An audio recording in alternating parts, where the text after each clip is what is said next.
petits loups. Cette petite histoire, je la dédicace à mes petits-enfants, Camille, Alexis, Valentine et Hector, et aussi à Rita Lisa et Jackie-Lise. Voilà, je vais vous raconter une berceuse pour petit arbre. C'est le soir. Dans la forêt, la lune luit. Brindille, Mousse et Ficelle, les trois moineaux, se blottissent dans leur nid bien douillet. Quand soudain, Brindille dit : « J'ai entendu quelqu'un pleurer. »« Je crois que c'est Petit Arbre, » dit Mousse. « Allons vite le consoler, » propose Ficelle. Et voilà les trois moineaux qui volaient autour de Petit Arbre. « Qu'as-tu donc à pleurer ?» demande Brindille. Regardez, voilà.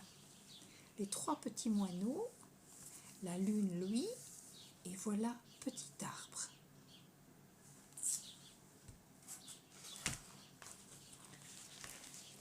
Si tu as perdu ton doudou, je te prête le mien, » dit Mousse. Mais Petit Arbre remit ses grandes branches. « Non, non, non, ce n'est pas ça, les petits. Non, les petits arbres dorment sans doudou. »« Je peux te prêter ma couette pour te faire un lit douillet, » dit Ficelle. Mais Petit Arbre remue ses grandes branches. « Non, non, non, ce n'est pas ça. Les petits arbres dorment debout. »« Si tu as peur du noir, je peux tenir une petite lanterne jusqu'à ce que tu t'endormes, » propose alors Brindille. Mais Petit Arbre remue ses grandes branches. « Non, non, non, ce n'est pas ça. Les petits arbres n'ont pas peur du noir. » Regardez, voilà, les petits moineaux qui proposent doudou, couette, lanterne à Petit Arbre. Mais Petit Arbre, il pleure toujours et il dit non, non, non, non. « Mais alors, pourquoi pleures-tu » demandent les trois moineaux. « Je voudrais entendre une jolie berceuse » murmure Petit Arbre dans un sanglot. « Mais il fallait le dire plus tôt.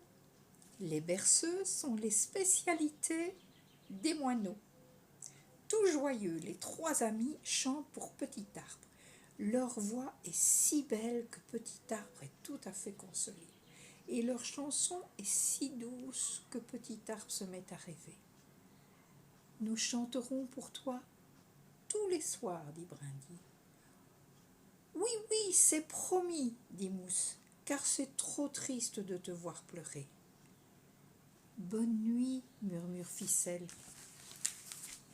Regardez, voilà, les petits moineaux qui chantent une berceuse pour Petit Arbre. Et Petit Arbre est ravi. Il sourit. Maintenant, je vais vous raconter une autre histoire. C'est l'histoire de Polochon. Le vent balaie les dernières feuilles dans le bois. L'ours Polochon marche d'un bon pas. Demain, c'est l'hiver, et il rentre hiberné dans sa tanière. Tout à coup, en plein milieu des broussailles, qu'est-ce qu'il voit ? Un champignon séché, une chaussette trouée, vite, un bâton et attention. Oh, quelle découverte! Un rikiki lapin de chiffon tout sale, tout seul et tout mouillé. Doucement, Polochon souffle dessus, le sèche, le frotte contre sa joue. Qu'il est doux ce petit bout de lapinou, qu'il sent bon l'odeur sucrée du dodo. Ne t'en fais pas, chuchote le gros ours. Cela faisait si longtemps que je rêvais d'un doudou. Je t'emmène avec moi attendre le printemps.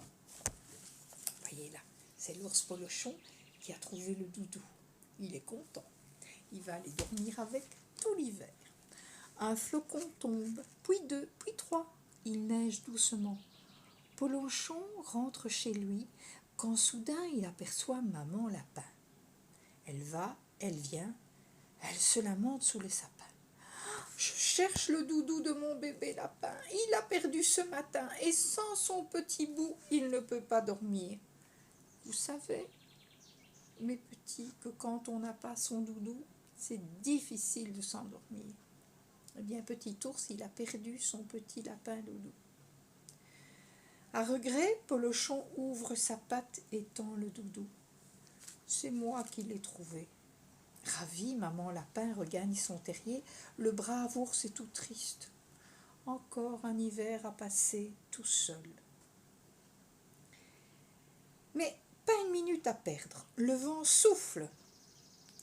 Polochon doit regagner au plus vite sa tanière. Les flocons tombent en tourbillons. La neige, comme de la farine, lui rentre par le nez, par les oreilles. Tout à coup, un cri perçant attire son attention. « Au secours !» Polochon saisit l'oisillon avec précaution. Un pas de plus et je t'écrasais. Je suis à moitié gelé et je ne peux plus voler. Niche-toi dans ma fourrure, lui dit le vieil ours attendri. Regardez ici, c'est Polochon qui a trouvé le petit oiseau par terre et qui l'a mis dans ses pattes pleines de fourrure. Polochon continue presque à tâtons. Ah oui, parce qu'il est fatigué, Polochon, il devrait déjà dormir. Les yeux remplis de flocons, il s'écarte du chemin. Et voilà qu'au beau milieu des ronces, il tombe nez à nez avec une énorme araignée. « Oh, aide-moi, je suis glacé, frigorifié !» Les araignées, elles n'aiment pas le froid. « Moi aussi, grommelle Polochon, ronchon. Allez, c'est bon, glisse-toi dans ma toison. » Et voilà Polochon qui a pris la petite araignée. Voilà, dans ses pattes. Et il a le petit oiseau, là. Le vent est violent. Polochon est tout engourdi. Il s'enfonce, glisse, tombe, s'assoupit. L'araignée le piquette. L'oiseau siffle, lui répète « Debout, ne t'endors pas, sinon tu ne te réveilleras pas !» Alors le gros ours, tout secoué de frissons, avance pas à pas et pousse enfin la lourde porte de sa tanière. Quelle douce chaleur! Pourtant, sous sa couette de mousse, Polochon ne peut pas dormir. Le moineau lui prépare du lait chaud, l'araignée lui raconte une belle histoire, rien n'y fait. Le vieil ours se tourne, se retourne et grogne sans arrêt. Ses paupières se ferment enfin quand il serre tout contre lui un tout petit ours blanc tricoté en fil d'araignée et rempli de duvet de moineau. La tempête de neige qui gronde et grogne dehors le berce et l'endort. Bonne nuit, Polochon. En fait, l'araignée et le petit moineau lui ont fabriqué un doudou pour qu'il puisse s'endormir. Tout sereinement, comme vous. Regardez, voilà le vieil ours qui est dans sa tanière, vous voyez, dans un trou dans le sol. Et alors, il y a le petit moineau qui est là, la petite araignée, ils sont bien au chaud. Et le vieil ours qui est là, qui dort, avec son petit doudou. Voilà.